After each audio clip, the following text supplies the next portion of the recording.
Good morning students. बेटा हम 12th class में इलेक्ट्रिक पोटेंशियल कर रहे थे, ठीक है ना। तो हमने इलेक्ट्रिक पोटेंशियल एनर्जी कर लिया था और इलेक्ट्रिक पोटेंशियल के बारे में हमें पता कर लिया था, ठीक है बेटा। तो अब हमें पता है इलेक्ट्रिक पोटेंशियल क्या होता है।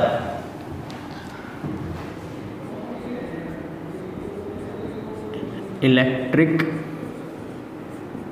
पोटेंशियल के लिए हमने फार्मूला जो निकाला था वो हमने माना था V मानी थी ना हमने, तो V इज इक्वल टू हमारे जब पास जो फार्मूला आया था भाई के क्यू डिवाइडेड बाई 4 के क्यू डिवाइडेड बाई आर आया था भाई, ठीक है ना। और जहाँ पे के की वैल्यू 1/4 पाई एप्सिलॉन नॉट है तो हमारे पास आ गया Q divided by 4 pi epsilon naught R भाई। तो ये हमारे पास इलेक्ट्रिक पोटेंशियल के लिए फार्मूला आया था। अब वैसे हमारे पास पोटेंशियल होता क्या है, work done upon charge W/Q। तो अगर हम डायमेंशन निकालें पोटेंशियल के लिए तो कैपिटल V है, वेलोसिटी के लिए स्मॉल v लिखते हैं। तो पोटेंशियल के लिए डायमेंशनल फार्मूला हमारे पास हो जाएगा। W का क्या होता है एनर्जी वाला, m1L2T-2 और चार्ज के dimension AT Q is equal to IT होता है ना, I के लिए A लिखते हैं और T हो गया, ठीक है ना। तो यहाँ से हमारे पास पोटेंशियल के लिए डायमेंशनल फार्मूला हो गया हमारे पास भाई m1L2T-3A-1, ठीक है। तो डायमेंशंस हो गए, डायमेंशंस ऑफ पोटेंशियल क्या हो गया भाई 1 2 -3 -1, ये हमारे पास इसके डायमेंशंस हो गए, ठीक है बेटा। तो ये तो था डायमेंशंस किसके लिए, पोटेंशियल के लिए। अब SI यूनिट क्या होगी पोटेंशियल की, SI यूनिट होगी बेटा पोटेंशियल की वोल्ट, और वो किसके इक्वल है, जूल पर सेकंड के इक्वल है, ठीक है ना। तो वोल्ट की अगर डेफिनेशन लिखनी हो तो कैसे लिखोगे,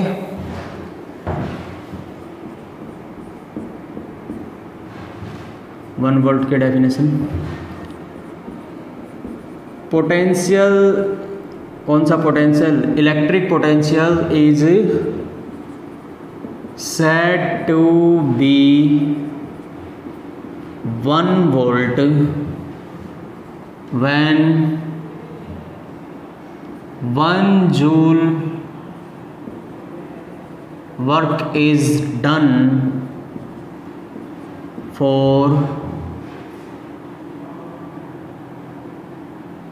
done on 1 coulomb of charge, ठीक है ना। कूलम आएगा बेटा यहाँ पे, W/Q था ना तो जूल बाई कूलम आएगा, ठीक है। तो 1 coulomb of charge to move it without acceleration, ठीक है। तो W/T तो पावर होता है, पोटेंशियल क्या होता है, इलेक्ट्रिक पोटेंशियल होता है W/Q वर्क अपॉन चार्ज। तो electric potential is said to be 1 volt when 1 joule work is done on 1 coulomb charge to move it without acceleration, ठीक है। और पावर होता है W/T, वो हम आगे करेंगे। जैसे पावर होता है क्या, W/T work upon time, joule by second, ठीक है। और पावर की यूनिट क्या होती है, वाट, मतलब तो 1 वाट इज इक्वल टू हमारे पास क्या आ जाएगा 1 जूल डिवाइडेड बाई 1 सेकेंड, ठीक है बेटा। तो ये था इलेक्ट्रिक पोटेंशियल का फार्मूला W/Q होता है, ठीक है। और V के लिए ये भी formula Q/4 pi epsilon not R, ये इसका डायमेंशनल फार्मूला हो गया और ये इसकी डायमेंशंस होगी और ये इसकी यूनिट होगी, ठीक है। और 1 वोल्ट यूनिट की डेफिनेशन होगी भाई हमारे पास, ठीक है। चलो अब है ग्राफ देखते हैं इसका इलेक्ट्रिक पोटेंशियल का।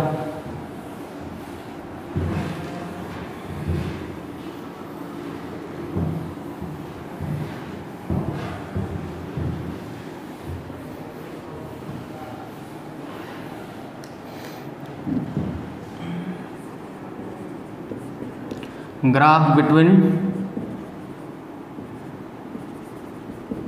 Electric potential V and distance R। ठीक है बेटा, तो हमें पता है V इज इक्वल टू क्या होता है, W/Q होता है या KQ/R होता है। ठीक है, अब K और Q तो कांस्टेंट है, तो हम कह सकते हैं V inversely proportional to R। तो भाई ग्राफ कैसा आएगा, हाइपरबोला आएगा, रेक्टेंगुलर हाइपरबोला आएगा। V को रखेंगे y एक्सिस पे, R को x एक्सिस पे, तो इस प्रकार से रेक्टेंगुलर हाइपरबोला हमारे पास क्या आ जाएगा, ग्राफ आ जाएगा बेटा। ठीक है,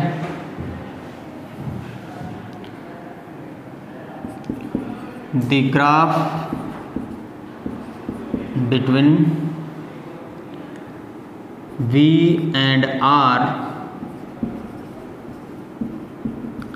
will be a rectangular hyperbola, या हाइपरबोला बोल सकते हो, हाइपरबोला। ठीक है बेटा, अगर हम E और R के बीच में, E क्या है, इलेक्ट्रिक फील्ड, इलेक्ट्रिक फील्ड और R के बीच में ग्राफ देखें तो क्या आएगा,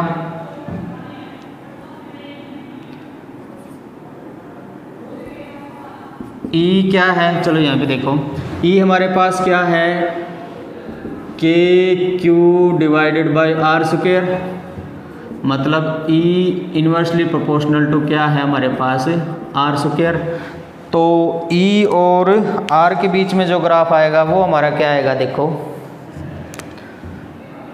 वो भी हमारे पास होगा हाइपरबोला, लेकिन ये जो है हाइपरबोला, ये हमारे पास क्या, कैसा हाइपरबोला होगा बेटा, स्टैंडर्ड हाइपरबोला होगा।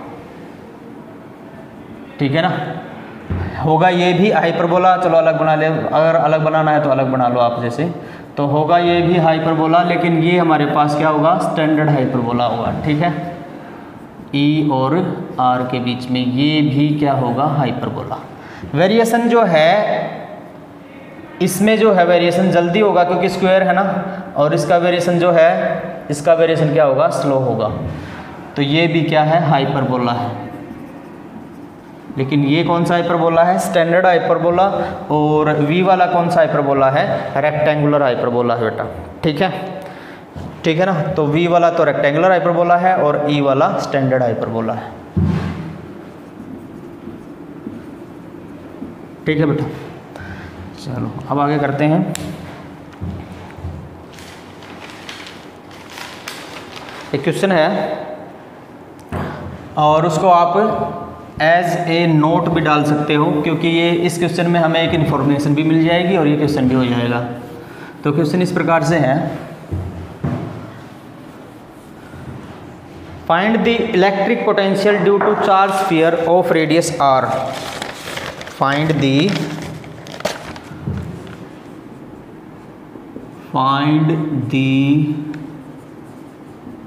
Electric potential due to charged sphere of radius r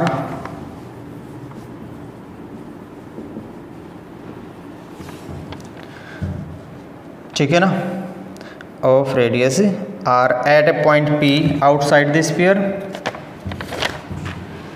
at a point P outside the sphere at a distance r from the center of the sphere, at a distance r from the centre of sphere. ठीक है बेटा, चलो देखते हैं क्या दे रखा है। एक चार्ज स्फीयर दे रखा है जिस पे पॉजिटिव चार्ज है। चार्ज स्फीयर और इस पे चार्ज कौन सा है, प्लस क्यू मान लेते हैं जैसे, ठीक है ना। तो चार्ज कितना है, प्लस क्यू है, पॉजिटिव चार्ज है इसके ऊपर। इस चार्ज स्फीयर के कारण इलेक्ट्रिक पोटेंशियल निकालनी है एक पी पॉइंट पे, और वो पी पॉइंट इसके सेंटर से कितनी दूरी पे है, इसके सेंटर से आर दूरी पे है भाई,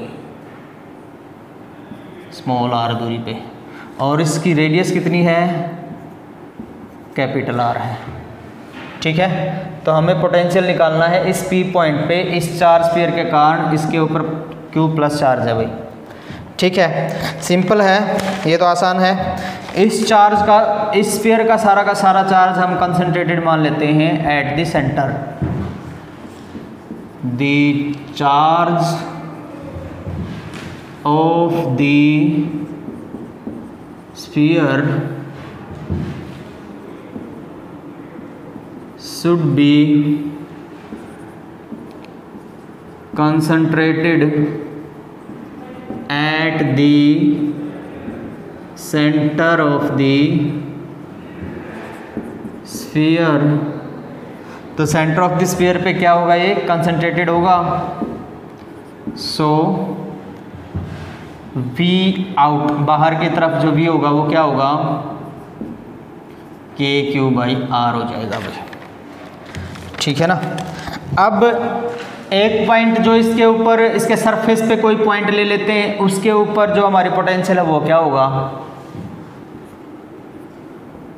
सेकंड केस हम ले लेते हैं, ये फर्स्ट केस है जैसे, अब हम सेकंड केस ले लेते हैं यहाँ पे। The electric potential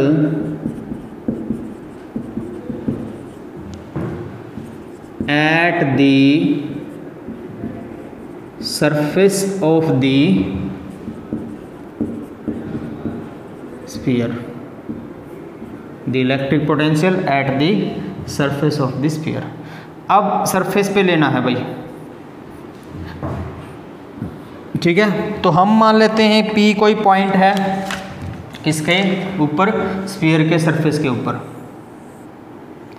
positive charge है,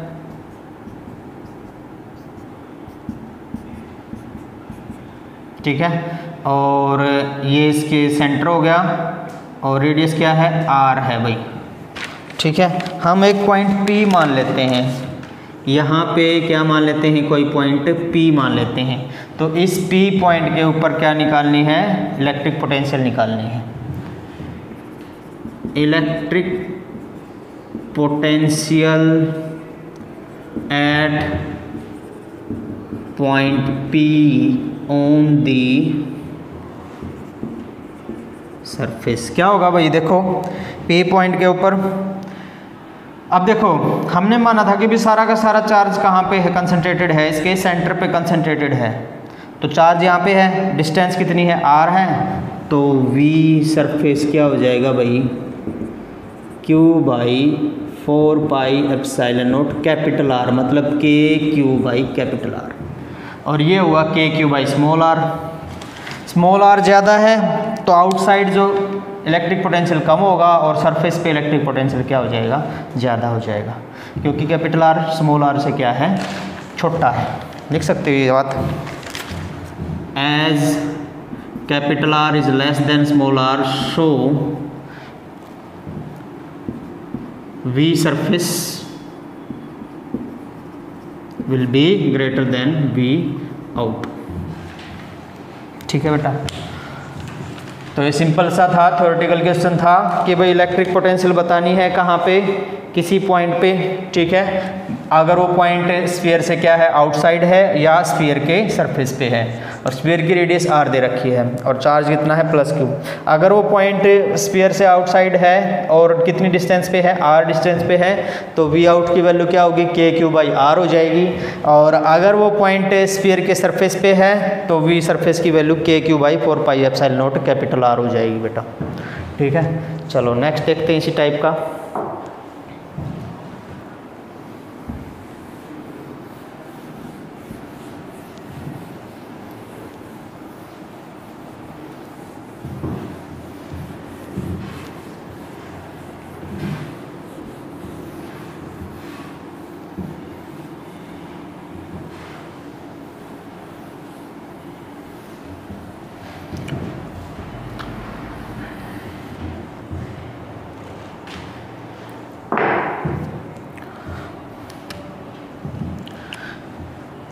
नेक्स्ट है बेटा इसी टाइप का है, होलोस्फीयर और सॉलिड कंडक्टिंग स्फीयर है, हैविंग रेडियस r और उनका चार्ज भी क्या है, q है। तो हमें निकालनी है electric field at any point p inside the sphere. Next जो हमारा फाइंड द इलेक्ट्रिक पोटेंशियल है भाई, find the electric potential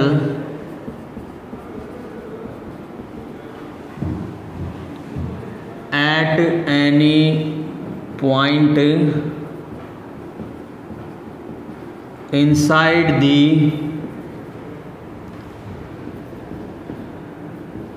holosphere and solid conducting sphere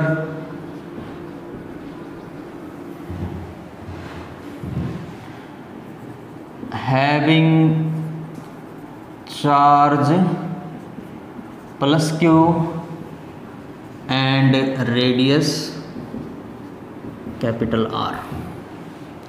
ठीक है भाई, देखो क्या करोगे। तो भाई एक तो होलोस्फीयर है, इस पे चार्ज कितना है, पॉजिटिव चार्ज है। ठीक है बेटा, कैपिटल R इसकी रेडियस है। अब एक बार होलोस्फीयर वाला सोल्व कर लेते हैं। इन होलोस्फीयर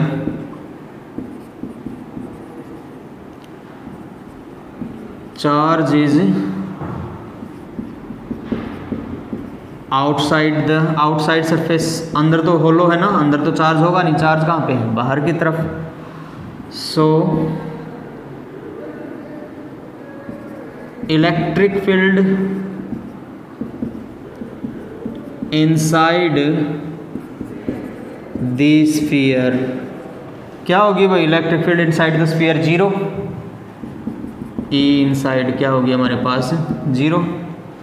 ठीक है ना, तो विच इम्प्लाइज की बजाय हम करें as E is equal to क्या होता है, minus D V by D R, which implies minus D V by D R is equal to क्या हो गया हमारे पास 0। तो भाई v की वैल्यू क्या होगी कि इसका डेरिवेटिव 0 आ जाए। किसका डेरिवेटिव 0 आता है, कांस्टेंट वैल्यू का डेरिवेटिव 0 आता है। तो इसका मतलब electric potential inside the sphere क्या होगा, कांस्टेंट होगा। सो v इज इक्वल टू हमारे पास क्या आ गया, कांस्टेंट आ गया भाई। ठीक है ना, तो हम कह सकते हैं electric potential inside hollow sphere is constant. ठीक है बेटा, अब सेकंड केस लेते हैं। इलेक्ट्रिक पोटेंशियल इनसाइड होलोस्फीयर हमारा क्या होगा, कांस्टेंट हो जाएगा। क्यों हो जाएगा कांस्टेंट, क्योंकि वहाँ पे इलेक्ट्रिक फील्ड की वैल्यू क्या है, 0 है। अब सेकंड देखो, सेकंड केस में स्फीयर होलो की बजाय क्या है भाई, सॉलिड है और कंडक्टिंग है। तो स्फीयर हमारे पास क्या है, सॉलिड है और कंडक्टिंग स्फीयर है सेकंड केस में। ठीक है, तो इस केस में भी चार्ज है। अगर हम बात करें तो कंडक्टिंग स्फीयर के केस में भी चार्ज कहाँ पे आ जाएगा, सरफेस पे आ जाएगा।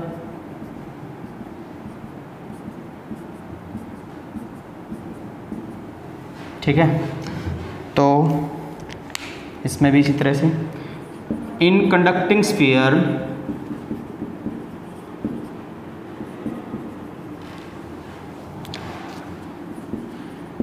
Charge will be on the surface of the sphere. अब देखो कंडक्टिंग स्फीयर है तो इस केस में भी चार्ज कहाँ पे होगा भाई, हमारे पास सरफेस पे होगा। ठीक है ना, क्योंकि कंडक्टर की तो ये प्रवृत्ति होती है कि सारा का सारा चार्ज क्या हो जाता है, सरफेस पे चला जाता है। तो सारा का सारा चार्ज कहाँ पे है, सरफेस पे होगा। So electric field inside the sphere क्या होगी भाई, 0 हो जाएगी। ठीक है ना। अगर हम इसकी रेडियस की बात करें तो वो तो r है कैपिटल, लेकिन अंदर कोई चार्ज है नहीं, चार्ज सारा बाहर है, तो इलेक्ट्रिक फील्ड इसकी इनसाइड द स्फीयर क्या हो जाएगी, 0, which implies E is equal to 0। So as लिख लो, as E is equal to dv by minus dv by dr, तो which implies 0 is equal to dv minus dv by dr। ठीक है ना। तो 0 इज इक्वल टू हमारे पास क्या है, minus dv by dr, hence v is equal to क्या आ जाएगा, कांस्टेंट। तो for hollow sphere and conducting charge sphere electric potential inside the sphere क्या होगा, 0 होगा। So for hollow sphere and conducting charge sphere, conducting charge solid sphere electric field की potential था ना हमारा, पोटेंशियल भी, इलेक्ट्रिक फील्ड भी वैसे 0 होती है, तो पोटेंशियल हमारे पास क्या हो जाएगा, इलेक्ट्रिक पोटेंशियल वो कांस्टेंट है, इलेक्ट्रिक फील्ड हमारे पास 0 होती है इसके अंदर, electric potential will be constant. Electric field तो 0 होती है अंदर, और इलेक्ट्रिक पोटेंशियल क्या होता है, कांस्टेंट होता है, विल बी कांस्टेंट। ठीक है बेटा।